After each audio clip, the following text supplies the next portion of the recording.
What's up, nerds? This is Garchu Collector Dan, and welcome back to my channel. Today I'm making a video going over my Pokemon card pickups in the month of January.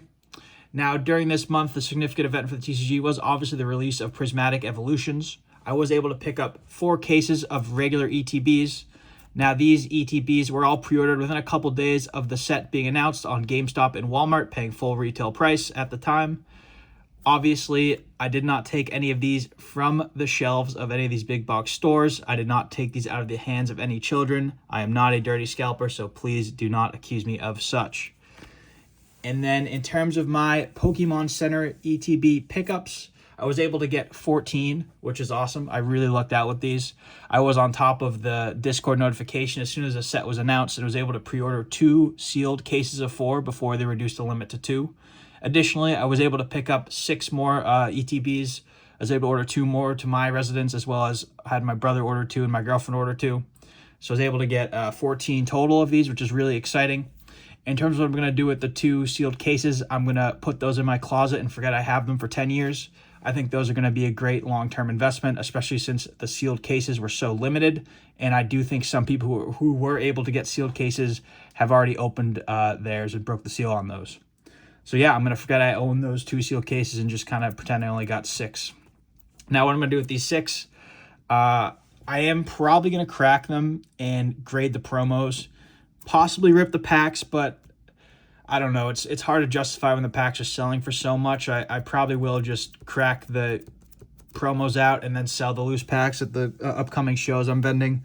I guess that's a good segue to my show I'm vending this weekend. I don't know if any of you are in the New England area, but I'm vending a show February 1st, 8 a.m. to 2 p.m., the Great American Beer Hall in Medford, Massachusetts, the Collector Expo. It should be a great little show. This is my first time attending a show run by the Collector Expo, so I'm kind of not really sure what to expect, but I'm seeing a lot of people in the New England Pokemon TCG space vending there, so I think it should be a pretty well-attended show. I'm hoping it'll be good. But anyway, I'll be there vending, so check it out if you're in the area.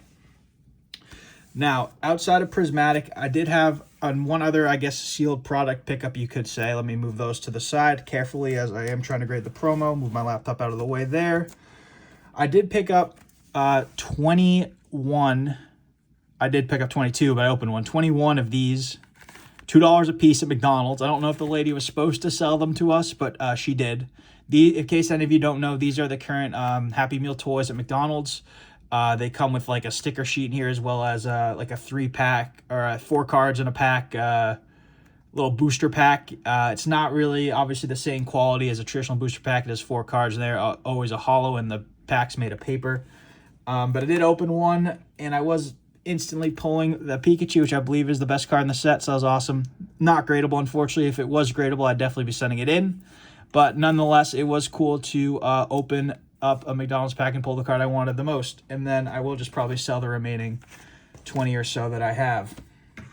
Now, outside of that, I did attend a couple card shows during the month. I did pick up just a few singles. I guess I should have said at the start of this video, but the market we're in is just so crazy. It's so hard for me to find cards that I'm willing to pay the current prices on. Like pretty much everything modern has shot up 50, 100% plus in just the last month or so, which has been great, I guess, for me who has a lot of modern. Obviously, I wish I would have bought more, but that's kind of besides the point. But in terms of being able to find good pickups, like I'm having a hard time justifying these current prices in a lot of situations. So pickups are kind of few and far between, as I probably would have liked to have picked up more to grade.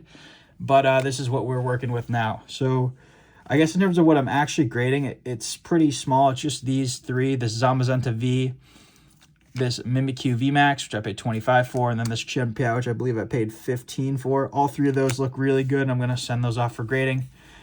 And then this Yveltal, illustration rare, beautiful card, by the way. This Inferme, a nice card as well. Miraidon, undervalued at $20 in my opinion.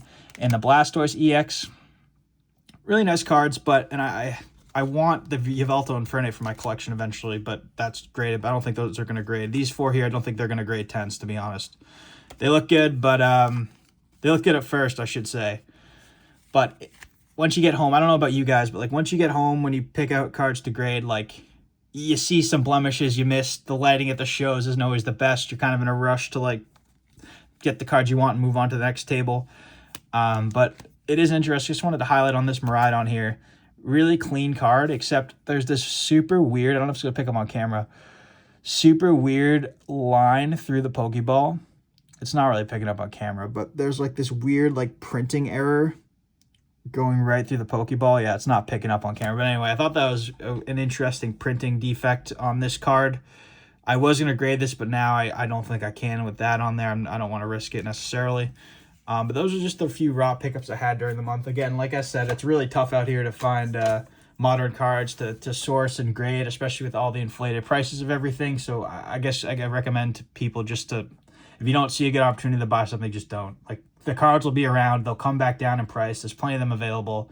A lot of it, I think, is kind of driven by like this fear of hype, fear of missing out, fear of scarcity of these cards, when in reality, all of these cards are widely available, and frankly, people are just hoarding them right now. I think that's part of the reason why we're seeing these astronomical prices, because everyone's just speculating on them going up in value in the future. So they're out there, and they will be out there. So don't worry, guys, if you don't have all the cards you want yet. I promise you'll have a chance to buy them cheaper for what they are at now. Now, moving on to what I picked up in terms of slabs. I did make a solid EX era pickup of, I believe, 8 EXs. Let's get them out on camera here. So, Moltres Articuno from the Tins, Kyogre from Crystal Guardians. Really love Kyogre, so I was really happy to pick this up. A nice Mightyena. Let's highlight the Mightyena real quick. It has a swirl up in the corner there. The camera is not catching it, but there is a nice swirl in the top corner for that Mightyena. And then we picked up this Claydol just because it was a 9 in the lot. Let's get it pretty cheap. And then we got an Aggron, which I do like Aggron as a Pokemon. I like the flames in the background. I think this is a cool EX. Flygon. I'm also a Flygon enjoyer, so happy to grab that. And then this Kabutops that has a nice little swirl at the bottom there. So these 8 EX cards were $840. I did negotiate a deal to 88% of market. And I did see this card in particular, the Kyogre, has been shooting up recently. I believe it was last sold like 160. The guy had like 120 sticker on it. So as a whole, I'm really happy to have picked up this lot. I think this is where people should be looking at vintage cards that haven't run up yet, especially when some of these have such low populations. I'll give an example with this Articuno. I believe this Articuno is like pop 90 in a PSA 9, and I don't even know what it is in a 10, but it's very small. I know these tin promos were very hard to grade. So yeah, some of these cards you're seeing here are very low pop.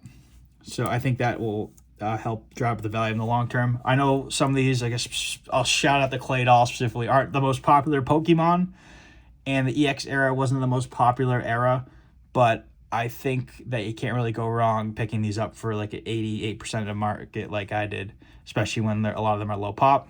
And I am an EX era collector, as a lot of you know, so I was really happy to be able to make a deal on these. Let me clear these off. Next, I did pick up one more little lot here at the Best Flippin' Card Show in Woburn, Massachusetts. I went to this past weekend. I got a Lieutenant Surge's Magneton, which this card looks awesome. This is the best looking Magneton in my opinion. Some people probably say the Surging Sparks promo, but this holo pattern in person looks amazing. So yeah, this is a cool pickup for like $100. Picked up a Ruby and Sapphire Swampert holo with a swirl coming out of his head, which is awesome. I'm a big Swampert fan. I actually just finished beating Pokemon Emerald. I think I mentioned that in one of my past videos. And Swampert was my starter, or Mudkip was my starter, and Swampert definitely carried me through a good part of the game. So happy to finally have a really nice Swampert card from Ruby Sapphire base set. And then the last pickup, Dark Weezing First Edition holo.